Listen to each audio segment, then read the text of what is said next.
И така, започваме. Здравейте, мили приятели!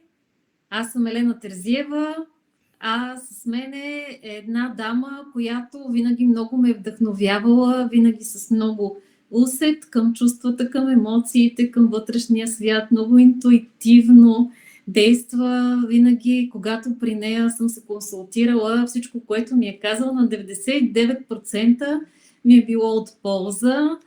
Това е една магическа дама, която е астролог, но и експерт по емоционална интелигентност. Нека ви представя Ивелина Рускова.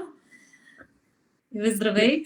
Здравей, Ели! Много ми е драго да бъда в този разговор днес заедно, да го проведем и да си говорим за много интересни неща, които предстоят през 2026 година. На мен също и съм сигурна, че ще бъде много вдъхновяващо. Ще отговорим на въпроси, които ни бяха зададени предварително от някои от нашите последователи. Но и аз съм подготвила неща, които живо ме вълнуват и съм сигурна, че по-голяма част от аудиторията ще се интересува на първо място каква е водещата енергия за 2026 година, какво ни казват звездите и как да се настроим към тяхната енергия. Много интересен въпрос, много се дискутира в последно време. Аз така бих го обобщила от моя гледна точка и от моята интроспекция, интерпретация, че енергията е огнена и въздушна енергия. Това означава действие, това означава движение, това означава път, комуникация. И това са две стихии, които определено огъня и въздуха са в едно много добро съчетание. Въпросът е как се използват тези енергии, в какво направление можем да ги използваме. Казвам го това на база на астрологичните аспекти на две много важни планети, на планетата Нептун и на планетата Сатурн, които ще направят един много важен съвпад, който не се е случвал от стотици години. Този съвпад ще бъде в знака Овен. Тоест, двете планети са в съвпад и в знака Овен. А както знаеме, повечето от нашите, може би, зрители се интересуват от астрология и са чели доста неща. Сатурн е планетата, която е свързваме с кармата, с това, че той ни е учител, това, че той дисциплинира, организира нещата по един много бавен, но структуриращ начин, който естествено води до сигурност и устойчивост във времето. А Нептун е една планета, която се свързва малко с мечтите, с илюзиите, с интуицията, с въображението, с мистиката и много често може да ни обърка. Докато Овена, това е един огнен знак, който се свързва с действието. Свързва се с активността и с това да имаме волята, решителността да действаме. И ако така както ги описах тези планети и тези енергии, мога да кажа, че мечтите ни през 2026 година на база на нашата воля, на нашата решителност и на нашето действие ще намерят един конкретен резултат, който ще доведе до стабилност. Тоест можем да кажем не само да мечтаеме вече, не само да живееме в илюзиите си, а вече тези мечти на база на нашите действия, на база на нашето усещане на тази енергия и опознаване на тази енергия, ще успеем да реализираме всичко това. Така че аз смятам, че годината започва с този съвпад в февруари месец края и смятам, че ще доведе, естествено, че ако направим една кратка ретроспекция, може би много зрители ще искат да чуят и нашето мнение. Смятам, че първите 2 месеца са едни доста динамични месеци, да кажа първите 3 до настъпването на пролетното равноденствие, така че ще има динамика, ще има екзалтации, ще има бурни емоции, но не трябва никога да се страхуваме от това, което идва. Защо не трябва да се страхуваме? Защото много често казвам, аз лично, че хората, когато не са подготвени и когато не са осъзнати, и не са в синхрон с енергията, която се случва в Вселената и около нас, то тогава всичкото това нещо може да ги накара да се страхуват и да бъдат в някаква ситуация, в която, как да кажа, да се чувстват несигурни и да се чувстват страхливи и неуверени. Но когато ти си подготвен, знаеш, вибрираш на тази честота и знаеш, че това само може да ти помогне, като те подготви и ти вече ще знаеш в каква насока да вървиш и да действаш, то тогава няма абсолютно нищо страшно. Това мога да кажа. Интересна година, може после да разкажем за другите аспекти, които и за другите планетни разположения, но само накратко сега ще кажа, пък вече ти ще прецениш и тези зрителски въпроси на нашите последователи, можеш да ми ги зададеш. Естествено, Уран, планетата, която още една планета, която е колективна планета, ще бъде в един въздушен знак Близнаци. Знаеме, че Уран е планета на новото, на различното, на експанзията, на новаторството, на бунта, на революцията, която се случва, на технологиите, на космоса, на всичко, което не можем да си го представим в този живот. И попадайки в Близнаци, в един въздушен знак, тук можем да кажем, че комбинацията е като взривна, но от гледна точка на това, че ще се получат много събития, много изобретения и много ескалации от гледна точка на в много сфери, не само в сферата на технологията, защото Близнака не е свързан. Той е свързан и с комуникации, с пътуване, с търговия, с реклама, с транспорт, с изключително много теми. Тоест тук можем да очакваме една развръзка. И последното, което искам да кажа, това е, казахме за Нептуна, казахме за Урана, и коя друга висша планета остава, която не сме споменали? Планетата Плутон. Планетата Плутон, тя е във Водолей, в един знак, който е отново въздушен, така че изключителна година, бих казала. Изключителна година от гледна точка на събития, на промени. Година, която ще промени не само външния свят, но и вътрешния ни свят. И точно за това искахме да си говорим с тебе, именно за това кодиране на самата година, в какво се състои и в какво да търсим и да намерим това кодиране. И може би по-късно ще поговорим за тази енергия, която трябва да се кодира и по какъв начин, за да бъдем в синхрон с енергията, която предстои. Разбира се, да, определено ще трябва. Всъщност и за 2025 година пак ставаше въпрос за промени, обаче каква е разликата сега? Какво е различното? Ние определено си ги преживяхме промените и всичките трусове, това е безспорно, мисля, че всеки мина през това и страната ни мина през така период особен, но каква е разликата сега? На какво да се настрои? Разликата е в това, че може би това беше преди подготовката, сега вече това ще е старта, новото начало. Т.е. вече сме на финалната права и трябва да тръгнем да действаме. Т.е. година на действия. Година не само на промени външни около нас, но ние самите трябва да направим някакви промени с себе си, с околния си свят, с хората, които са около нас, промените в мисълта ни, промените в визията ни, промените да се промениме ние като личности, защото това е нов етап, който касае не само да чакаме някакви външни промени, които се случват около нас, събития, които са свързани глобални, мащабни и така нататък, но събития и във вътрешния ни аз и в това ние да предприемаме някакви действия. Тоест тук вече не можем да седиме да чакаме нещо да се случи в живота ни. Ако искаме нещо да се случи, ако искаме нещо да кодираме, ако искаме тези наши мечти, които толкова много ги искаме и си мечтаеме или ги пишеме, те вече трябва да се реализират, но на база вече на нашите действия. Защото това е все едно да посееме семенцето и вече когато сме го посяли това семенце, то започва лека по лека да прокарва, да върви, да пораства, да преминава през почвата нагоре.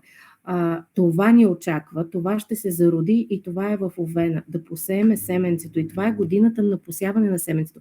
А след като сме посели семенцето, то вече започва да се развива и със всеки един момент и период в живота ни, той върви много смело напреде защото, както знаем, няма как да седиме, както с тебе в момента сме седнали, и да очакваме, че ще извършим някакви действия физически или каквито и да е. Не става само на думи да си говориме, а трябва просто да станем от тези столове и да предприемеме това нещо, което искаме да се случи. Дали то ще бъде свързано не само с собствените действия, дали ще потикнем някои други към тези действия, дали ще разкажем за нещо, което ще накара и другите да започнат да действат, но то е импулсът, който седи вътре в нас и чака да бъде отприщен, както се казва. Това е разликата между 2025 и 2026 година. Да, си спомням за 2025 една твоя мъдрост. Аз обичам да ги записвам твоите мъдрости, че е време аз да предприема някакви промени и да се освободя от хората в живота ми, които не са подходящи, защото ако не ги предприема аз, те ще ме предприемат. И така и направих, а сега ще поливаме семенцето. Така ли правилно разбрах? Плодове ще берем ли, да попитам като един овен нетърпелив? Естествено, че ще берем плодове, но все пак трябва да се научим на това търпение. Знаем, че планетата Сатурн в Овен тя действа, но тя действа на база на това, че ние все пак трябва да разберем, че ни трябва време. Сатурн е една планета, която се свързва и с времето. Затова всичко в този живот му трябва време. Едно цветенце да порасне, едно бебе за да се роди. Така е и с всичко, което посеем и с всичко, което трябва да направим. Тоест, времето е една величина, която не трябва да я забравяме, и колкото и да сме бързи, и колкото да сме импулсивни, и колкото да искаме сега и на момента да се случи, трябва да се научим малко и на търпение, за да може този резултат, който ние ще получим, да естествено да е много стабилен и да му се радваме не само на някакъв момент, да сме в последен момент. Естествено, че това е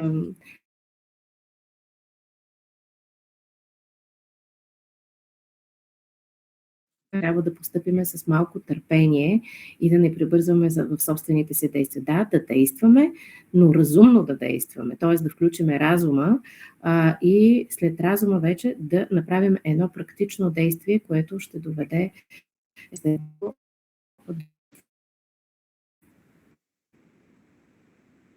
Да, добре. Аз всъщност винаги обичам да давам този пример защото ние с тебе и две работим в тази сфера за мечта за дете, нали, супер бебе, т.е. с двойки, които желаят да се здобият със своя рожба и знаем какво е, искам бебе, искам дете, нали, но трябва да си изчакаме момента от зачеването през цялата бременност. Не може, в природата е така, не може бебето просто да се появи изведнъж готово, износено. Нали? Трябва да си го износим и да си го изчакаме 9 месеца. Добре, да се върнем на кодирането като понятие, което аз поне не съм чувала много често да се използва. Какво на практика означава да кодираме една година? Какво правим вътрешно? Да, много интересен въпрос. Не случайно, може би, темата беше така написана и от мене, кодирането, защото всички ние знаеме, когато настъпи новолуние, всички си пишем желанията и чакаме те да се сбъднат, но тук пак идва въпросът, не можем само да чакаме и да мечтаеме, както е по планетата Нептун, и да живеем в един илюзорен, фантастичен свят, където всичко е възможно, но само в мислите ни, докато тук вече трябва, освен да дадем ясна посока, освен да формулираме правилно, ясно, конкретно даденото желание, защото то не трябва да е размито в никакъв случай, защото всеки един човек има мечти, всеки един човек има желание. И това го прави да бъде и човек, защото той мечтае и той има желание за сбъдване. Но това, което е много важно за кодирането, е първото, което е да формулираме много правилно нашето желание или нашата мечта. Точно, ясно, конкретно и точно. След това, естествено, не можем само да чакаме да си го кодираме или да направим един да си го запишем в тетрадката или да си го пуснем към Вселената или да се помолим. За всяко едно нещо, естествено, че молитвата към Вселената е много голяма сила, но все пак се изисква, и както и астрологията казва, имаме свободната воля. А нашата свободна воля тук в кодирането е в това ние да предприемеме някакво действие. За преди малко си говорихме точно за това действие. Няма как да очакваме нещо да ни се случи, без ние да предприемем някаква крачка за това и да помогнем на Вселената, защото тя ще ни помогне Вселената, но все пак има неща, които Вселената ни дава и астрологията ни дава като кодираности, но все пак имаме, пак повтарям, тази свободна воля. И тази свободна воля се изявява в нашите действия, в това да предприемеме нещо, а не да седиме и само да чакаме и да изискаме. Много често българският народ е така, с една такава нагласа, искаме нещата и чакаме да се случат без да правиме нещо. Няма как да стане това нещо в живота ни, каквото и да искаме. Дали е дом, дали е работа, дали е къща, дали е промяна в статуквото ни, каквото и да е. От всяко едно нещо изисква. Най-елементарното, искаме да хапнем нещо, трябва да станем, за да си го направим. Няма кой да дойде да ни почука на вратата и да ни донесе. Естествено, ако не си го поръчаме, но пак за това се изисква някакво действие. Изисква се да си направиш поръчка, да изпратиш, да платиш на база на какво. И така е и в живота ни. Затова казвам, че кодирането е едно първо, след това вкарване на емоцията. Емоцията, защото емоцията е нещо много важно. Задействайки емоцията, вкарвайки това преживяване, да го усетиме, да го чувстваме, да го преживееме в мислите си до такава степен, защото емоцията е свързана с много, как да кажа, с много вътрешни състояния на душата и вече след това мисъл, емоция и действие, аз мятам, че това е формулата и на която ни дава в момента и този съвпад на Сатурн, Нептун в Овен.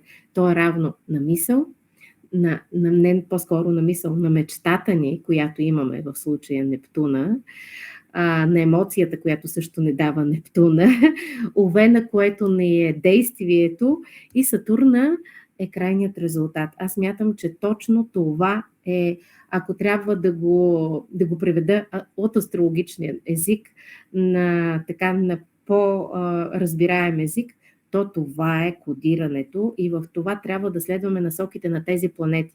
Да следваме насоките на тези планети, какво ни казват, каква енергия изискват, на какво ни учат и ние да приемем от тази енергия. Т.е. ние да вибрираме на енергията на тези планети и на честотата на тези планети. И тогава нещата естествено, че ще бъдат факт.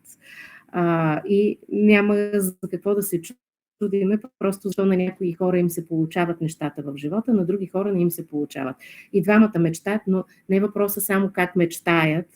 Да, и в това е също много важно. И как мечтаят, защото там има и много други големи тънкости в мечтите, как ги визуализираме, как ги чувстваме, как ги преживяваме и така нататък.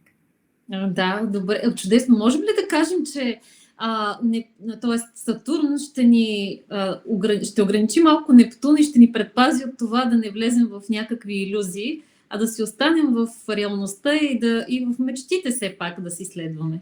Аз смятам, че той ще ни ограничи да мечтаеме реално, да мечтаеме реални мечти и реални желания, които могат да се сбъднат, а не нещо, което изисква примерно 30-40 години или нещо, което изисква и е непостижимо наистина в много реален и кратък срок да се случи на база на това, което ни заобикаля в света, в който живееме.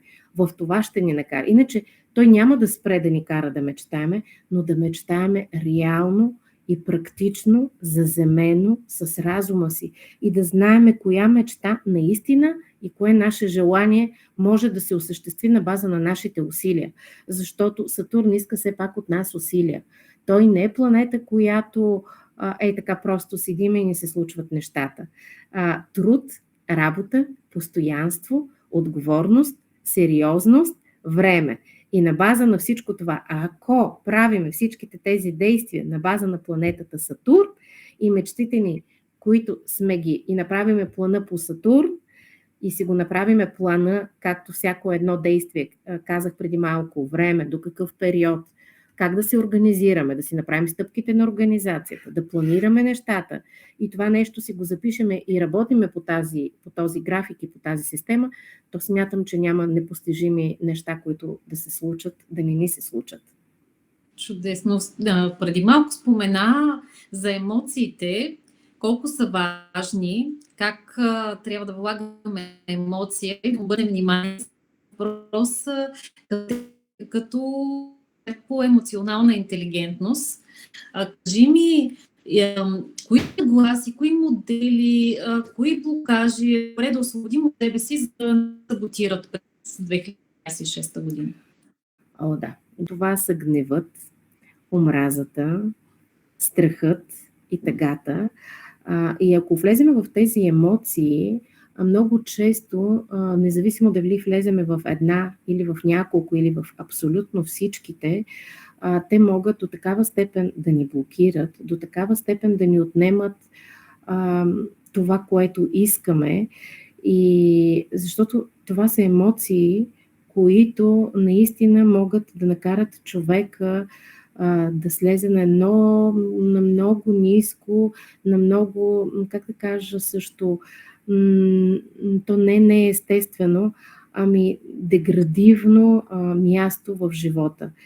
Знаем, че това са естествени емоции и не трябва да бягаме естествено от тях. А какво трябва да направим, когато се появят? Да ги приемеме. Приемайки тази емоция, да не се страхуваме от нея, да си приемем, че тя е част от нашия свят, от нашето ежедневие и след това не отхвърлянето. Отхвърлянето по никакъв начин няма да помогне в дадената ситуация, а само просто ще увеличи тази емоция да стане още по-голяма и след емоцията да дойдат чувствата, които ще бъдат на база на тази емоция, които могат да бъдат толкова много и да влезем в един омагьосен кръг. Затова, когато дойде някой от тези емоции, да не се плашиме в никакъв случай, да не бягаме, да ги приемеме и да си кажем, че те са част от процеса. Защото след този част от процеса, ние на база на това, което сме изпитали от тях, ние можем да се преобразим, да се трансформираме. И много често го давам за пример как една трудна ситуация в живота, каквато и да ни е тя, каквато емоция да ни носи, след това тя на толкова неща ни възпитава, на толкова неща ни научава и ни учи и след това ние в един момент разбираме, че ако е нямала тази емоция или това събитие, ние е нямало как да бъдем това, което сме в момента. Толкова зрели, толкова устойчиви, толкова мъдри, толкова еволюирани. Така че да приемеме даже с усмивка, когато дойде някакво събитие и с тази емоция. Значи, ако все пак усетим, че изпитваме страх или тъга, си казваме, ето сега за мен е полезно да бъда тъжна, да оставим да премине тази емоция през нас, да я изразим. Точно така. Защото думата emotion, нали, точно това, движение, емоция, да излезе чрез движение през нас, за да може след това да не се създава блокаж. Нали? Ето, извинявай, че те прекъснах, защото щях да забравя ето точно как самата ти намери израз в това emotion, движение, действие и изразяване на емоцията. Отново идваме на това, на действието, за да изразиме тази емоция, което ни кара и тази година. Да изразяваме, да не задържаме емоциите, да не ги блокираме. И пак всичко е свързано и с астрологичните аспекти, и с астрологичните енергии. Да. Да, аз те прекъснах, за което се извинявам. Нищо. Най-после да си дойдем до изразяването на емоциите, стига с това, за да ние би трябвало да знаем как да ги изразим по един социално приемлив начин. Все пак, всяка година ще бъде различна за всеки един от нас. Т.е. тази година, 2026, ще бъде различна за всеки един от нас, в зависимост и от индивидуалната карта. Тук някои от нашите последователи зададоха въпроси от рода на това: ще си намеря ли партньор, ще имам ли възможност за нова работа, за по-високи доходи, ще се преместя ли в нов дом. Това, предполагам, може да бъде казано вече след като видиш картата. Но все пак, доколкото разбрахме, много от нещата се зависят лично от нас, от нашите действия. Все пак, има ли някакъв ритуал или практика, която всеки може да направи за своето лично кодиране, на база картата, евентуално, нали, която би заработила ти? Прогнозата. Да, лично аз много обичам този метод, аз си го практикувам. Визуализацията, за мен е визуализацията, но съчетана с действието, защото не трябва да забравяме, че тази година от нас иска действие. И лично за мен е не само, а винаги без база действие няма как да получим и да сбъднем мечтите си. И това е доказано с времето, с годините, с опита и не само написвайки желанието да го оставим ето сега, ще запалим една свещ, ще изчакаме да стане еди колко си часа, ще го напишеме, ще го сложим и то ще се сбъдне. Не можем да чакаме, да. Това подпомага този процес, нали? Естествено, всяко едно нещо, което се пише, то е тип изразяване на тези чувства, на тези емоции, на тези желания. Но не можем да очакваме само с едно написване или с една молитва. Естествено, молитвата, която е към Вселената, към Господ Бог или към всеки, който както го нарича към тази сила, тя е много свещено и много силно състояние, в което наистина можем да достигнем до това да ни се помогне. Но пак казвам, естествено, някой път и аз много често обичам да казвам в астрологията на моите клиенти, не можем да чакаме само. Вселената ни дава, Господ ни дава, но някой път ние трябва да се обърнем, за да видим какво ни е дала, а не да пропускаме шансовите си и възможностите си, защото много често хората казват, ами аз нямам късмет, нищо не ми се случи, нищо не ми се получи, а то не е така. Съдбата дава, но въпросът е, че ние трябва да сподадем ръка и да вземем това, което съдбата ни е дала. Защото ние всички знаем, че живееме паралелно с много други светове и с много други, до нас вибрират и много други енергии, затова трябва до такава степен да го изпитаме, до такава степен да го усетиме, че за да може това естествено да се случи в живота ни и след като приложиме и действията, няма начин, повярвайте ме, да не се случи нещо. Ако вие го искате толкова неистово, толкова силно, толкова, но не става с думата искам и да чакаме, пак го казвам, не става. Трябва да го усетите, трябва душата ви да го иска, сърцето ви да ви го иска до такава степен, че да сте убедена в крайният резултат и в това, което ще последва. И да знаете, че със всяко едно действие, което предприемате, то ще доведе до този краен резултат. Лично на мен това в живота ми много ми помага и мога да кажа, че наистина съм родена с късмет, за да знам това нещо, което силата, така да кажа, и не само на мисълта, но и силата да знаеш как да използваш мислите си по правилният начин, за да сбъдваш мечтите си и желанията си. Това е много вдъхновяващо, Иве. Много ти благодаря. Един последен въпрос от една дама, която е писала под публикацията. Как по време на годината да разпознаваме дали сме в синхрон с кода, който сме задали? Много интересен въпрос. Ами, знаеш ли, Ели, когато нещо трябва да се случи, когато сме на правилния път, нещата около нас се случват с лекота. Отварят се възможности, отварят се врати, портали и така нататък.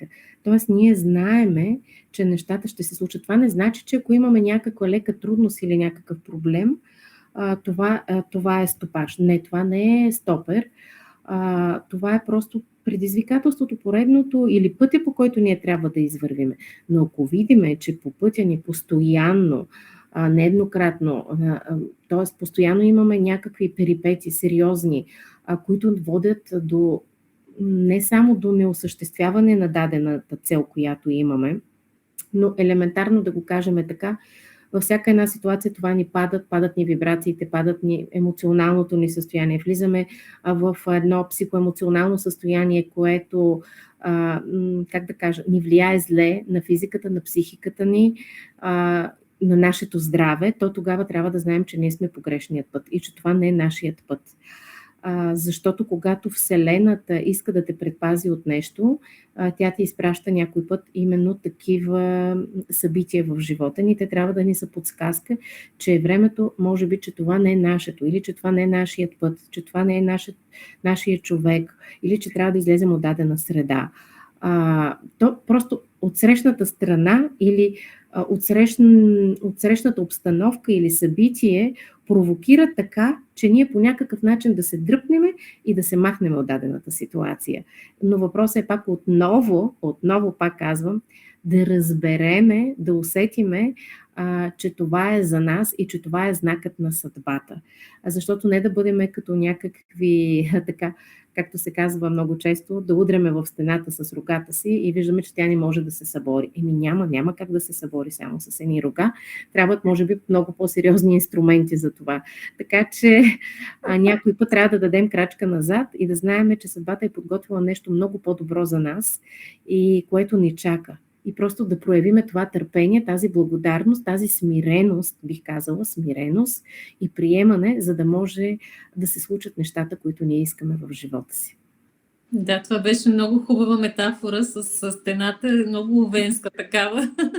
Категорично.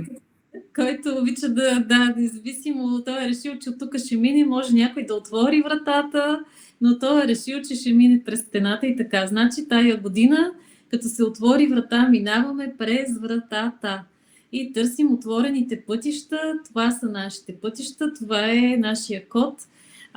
Да оставим наистина на вярата в висшите сили, в Вселената, че те ни подсказват и ни отварят тези пътища. Много ти благодаря, Иве. Ако имаш нещо последно да кажеш като обобщение или като съвет, заповядай. Мисля, че беше за мен поне много вдъхновяващо. Иде ми още от сега да започна да действам според това, което съм си намечтала. Аз искам само така накратко да спомена някои събития, без да влизам в подробна характеристика. Вече ако ще направим с тебе, може би отделно за всяко едно събитие, което ни очаква по-астрологично насочено.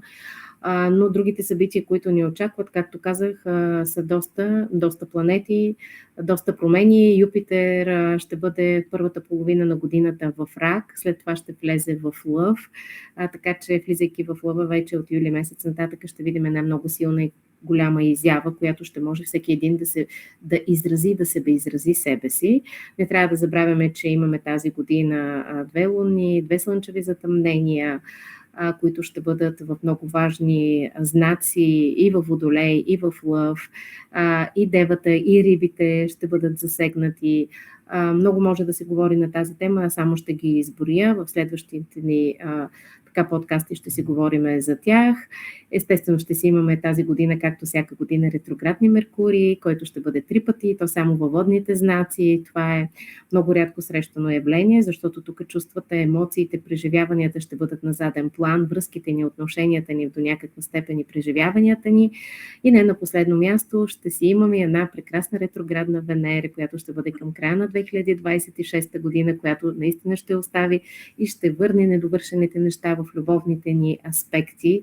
Така че изключително интересно ще се сменят и осите на възлите ни, на северният и на южният възел. Така че това ще се зададе и още една тема. И отново пак казвам, не виждаш ли колко често споменавам зодиакалните знаци Водолей и Лъв. Това ще бъде и по осите. Това са кармичните оси, северния и южния възел. Така че смятам, че тази година ще върви по енергията именно на огъня и на въздуха. Така че ние трябва да се настроиме на енергията на огъня и на въздуха. И да пожелая на всички да бъдат здрави, техните семейства, да се радват на живота, да благодарят, да приемат всяка една ситуация с щастие, и да знаят, че тепърва доброто предстои и че това е част от нашия път, през който трябва да преминем.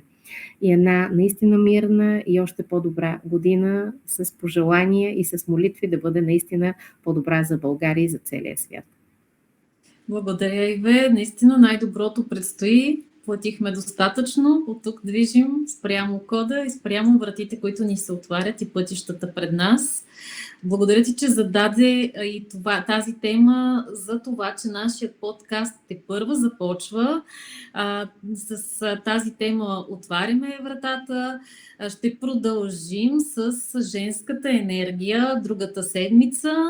Но и ако желаете да проследите следващите астрологични събития, следващите съвети на Ивелина, следващата информация, която ще споделяме, и практики, и техники, абонирайте се за канала с камбанка. Също така, ако считате, че на някого може да е полезно това, споделете, за да може да се съберем по-голяма общност и да задълбаваме в темите, които вас ви интересуват.